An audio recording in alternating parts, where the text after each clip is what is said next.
All right, we got a lot to cover today. Sets, reps, overtraining. Might even get into why your dad left when you were 5, so heavy shit. If you're ready, let's get after it. Let me start with this because a similar problem comes up in the pursuit of putting on muscle, and it has a lot to do with the mental game.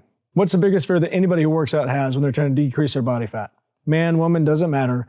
They all say the same thing. I just don't want to lose any muscle mass. I work so hard for it. I just can't sacrifice what I've worked so hard for.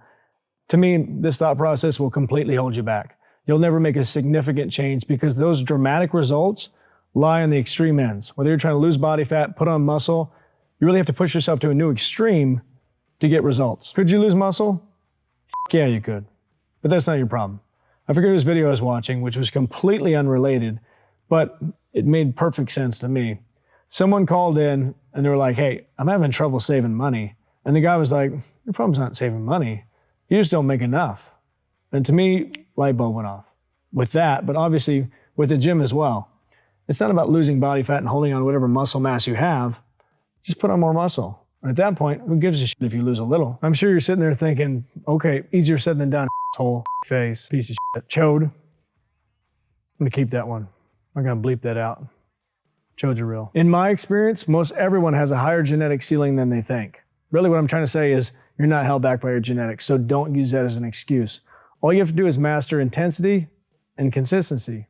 You get those right, you're golden. You're gonna grow. But one question comes up a lot that, for me, raises a red flag. Like when a girl says she's dancing to pay her way through college, that's great. They start to recognize your ability to pick up $1 with your asshole as credits towards your degree. Good for you. And that's when I get a message about not putting the sets and reps in the description. Because from my perspective, that has nothing to do with whether or not you're gonna be successful. Because even when I put them in there, you shouldn't just do exactly what I did. If anything, you should take it and go, that's pretty good, and try to push it even further. So say I did, 8 sets, push it to 9. Did sets of 20, do 25. Did a couple drop sets, do even more. The idea should be, that's not even enough. You should push yourself beyond what I'm doing. So the next logical question is, what's the best number of sets and kind of rep range for me? And honestly, I err on the side of overtraining. Because one, it's rare you actually see somebody who overtrains. Our bodies are capable of a lot more than our minds are willing to push through. And the second thing is, even if you're that rare exception and you are overtraining, you're still gonna get better results than somebody that's not training hard enough. And it's simple. At that point, all you can do is just dial it back a little bit. Let me give you an example because I've done some dumb things in my life. One time me and a buddy just sat down and we're like, all right, what could we do that would suck the most? Well, if we train legs every other day, we'd hate that. So we did it for an entire month. Our legs didn't grow. I don't think you should ever try this. This is not an effective way to train because for me, some of the fun of working out is just the mental side and seeing what you're actually capable of doing. We didn't get any progress during that month.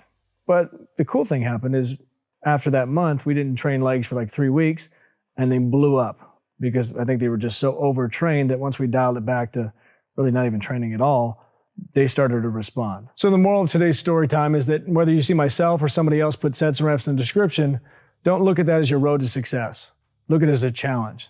Say, okay, I see your nausea-inducing leg workout. I'm gonna raise that to slightly vomiting in my mouth by slowing down the reps or pausing at the bottom or adding a completely different exercise to it because that will lead to more results. So as always, like, subscribe with the notification bell, leave a comment for the video you want next, and get after it, get growing. I'll talk to you soon. Oh, if you're wondering why I left, it wasn't him, it was you. You were a little asshole.